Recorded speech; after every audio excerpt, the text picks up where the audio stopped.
সদ্য বিবাহিত সুন্দরী স্ত্রী ঘরে অপেক্ষা করছে, কিন্তু বইয়ের উপহার কেনার বদলে কিনলেন একটি তরবারি আর একটি ঘোড়া।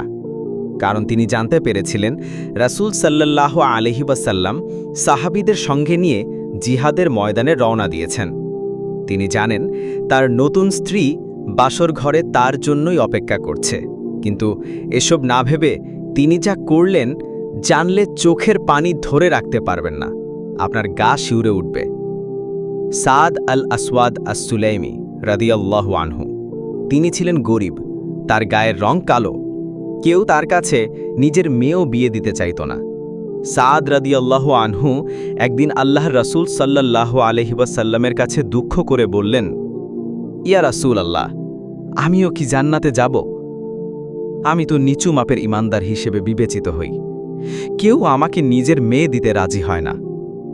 রাসূলুল্লাহ সাল্লাল্লাহু আলাইহি ওয়াসাল্লাম সাহাবীদের দুঃখ বুঝতেন নিজের আপন ভাইয়ের মতো করে, নিজের সন্তানের মতো করে। তিনি তাদেরকে অনুভব করতেন অন্তরের অন্তঃস্থল থেকে। তিনি সাদকে পাঠালেন ইবান আল ওয়াহাবের কাছে। তিনি ছিলেন মদিনার নেতাদের একজন, কিছুদিন যাবৎ মুসলিম হয়েছেন। তার মেয়ে ছিলেন অপরূপ সুন্দরী। সেই ইবান আল ওয়াহাবের মেয়েকে বিয়ে করার জন্য রাসূলুল্লাহ সাল্লাল্লাহু আলাইহি ওয়াসাল্লাম সাদকে পাঠালেন। সাদ রাদিয়াল্লাহু আনহু মেয়ের বাবার কাছে গিয়ে বিবাহ প্রস্তাব দিলেন, জানালেন তাকে রাসূলুল্লাহ সাল্লাল্লাহু আলাইহি ওয়াসাল্লাম পাঠিয়েছেন।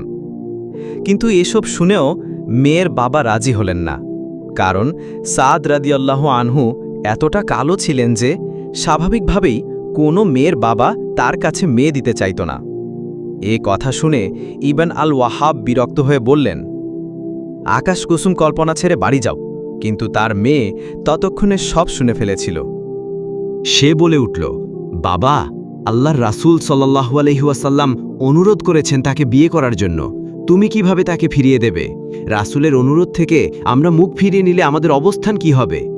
এরপর সাদের দিকে ফিরে এসে বলল, রাসূলুল্লাহ সাল্লাল্লাহু আলাইহি ওয়াসাল্লামকে গিয়ে বলে দিন আমি আপনাকে বিবাহ করার জন্য প্রস্তুত। সাদের মন আনন্দে পুলকিত হল, তিনি যেন খুশিতে টকবক করে উঠলেন। রাসূলুল্লাহ সাল্লাল্লাহু আলাইহি ওয়াসাল্লাম 400 দিনার মোহরানায় তাদেরকে বিয়ে দিয়ে দিলেন। আলহামদুলিল্লাহ, সুবহানাল্লাহ। সাদ বললেন, হে রাসূল, আমি তো জীবনে কোনোদিন 400 দিনার দেখিনি, আমি এই টাকা কিভাবে শোধ করব? নবীজি সাল্লাল্লাহু আলাইহি ওয়াসাল্লাম তাকে বললেন, আল নুমান ইবন আউফ আর ওসমান রাদিয়াল্লাহু আনহুমার কাছ থেকে 200 করে নিয়ে নিতে। দুজনেই তাকে 200-র বেশি দিনার দিলেন। আলহামদুলিল্লাহ। এখন নতুন বউয়ের কাছে যাবেন সাদ রাদিয়াল্লাহু আনহু। মার্কেটে গিয়ে সুন্দরী বউয়ের জন্য টুকিটাকি উপহার কেনার কথা চিন্তা করলেন। মার্কেটে পৌঁছালেন, হঠাৎ তার কানে এলো জিহাদের ডাক, যুদ্ধের জন্য প্রস্তুত হয়ে যাও। সাদ যেখানে ছিলেন সেখানেই দাঁড়িয়ে গেলেন, আকাশের দিকে তাকিয়ে বললেন, হে আল্লাহ, আমি এই টাকা দিয়ে এমন কিছু কিনব যা তোমাকে খুশি করবে। নতুন বউয়ের জন্য গিফট কেনার বদলে তিনি কিনলেন একটি তরবারি আর একটি ঘোড়া। এরপর ঘোড়া ছুটিয়ে চললেন জিহাদের ময়দানে।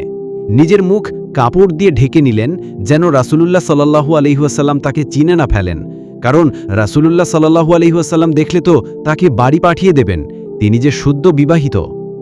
সাহাবারা বলাবলি করতে লাগলেন, যুদ্ধ করতে আসা এই মুখ ঢাকা লোকটি কে? আলী রাদিয়াল্লাহু আনহু বললেন, বাদ দাও, সে যুদ্ধ করতে এসেছে। ক্ষিপ্ততার সাথে সাদ যুদ্ধ করতে থাকলেন, কিন্তু তার ঘোড়ায় আঘাত হানা হলো, ঘোড়া পড়ে গেল। সাদ উঠে দাঁড়ালেন। এই সময় নবীজি সাল্লাল্লাহু আলাইহি ওয়াসাল্লাম তার কালো চামড়া দেখে চিনে ফেললেন। ইয়া সাদ, এ কি তুমি?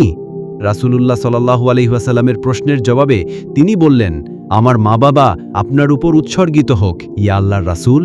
হ্যাঁ, আমি সাদ। নবীজি সাল্লাল্লাহু আলাইহি ওয়াসাল্লাম বললেন, হে সাদ, জান্নাত ছাড়া তোমার জন্য আর কোনো আবাস নেই। সাদ রাদিয়াল্লাহু আনহু আবারও জিহাদে ঝাঁপিয়ে পড়লেন। কিছুক্ষণ পর কয়েকজন বলল, সাদ আহত হয়েছেন। রাসূলুল্লাহ সাল্লাল্লাহু আলাইহি ওয়াসাল্লাম ছুটে গেলেন ময়দানে। সাদের মাথে নিজের কোলের উপর রেখে কাঁদতে শুরু করলেন। তার অশ্রু গড়িয়ে গড়িয়ে সাদের মুখের উপর পড়ছিল। নবীজির চোখ বেয়ে নেমে আসছিল অঝড় ধারা। অল্প পরেই রাসূলুল্লাহ সাল্লাল্লাহু আলাইহি ওয়াসাল্লাম হাসতে শুরু করলেন, তারপর মুখ ফিরিয়ে নিলেন। আবু লুবাবা রাদিয়াল্লাহু আনহু বিস্ময়ে বললেন, হে রাসূলুল্লাহ, আমি আপনাকে এমনটি কখনো দেখিনি।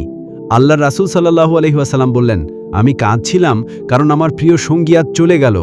আমি দেখেছি সে আমার জন্য কী ত্যাগ করল এবং সে আমাকে কত ভালোবাসত, কিন্তু এরপর আমি দেখতে পেলাম তার কি ভাগ্য। আল্লাহর কসম, সে ইতিমধ্যেই হাউদে পৌঁছে গেছে।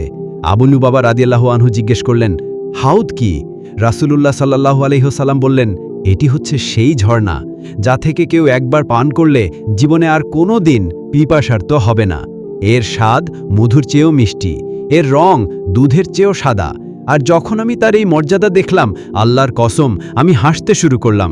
এরপর আমি দেখতে পেলাম সাদের দিকে তার জান্নাতি স্ত্রীরা এমন উৎফুল্লভাবে ছুটে আসছে যে তাদের পা বের হয়ে পড়ছিল, তাই আমি চোখ ফিরিয়ে নিলাম।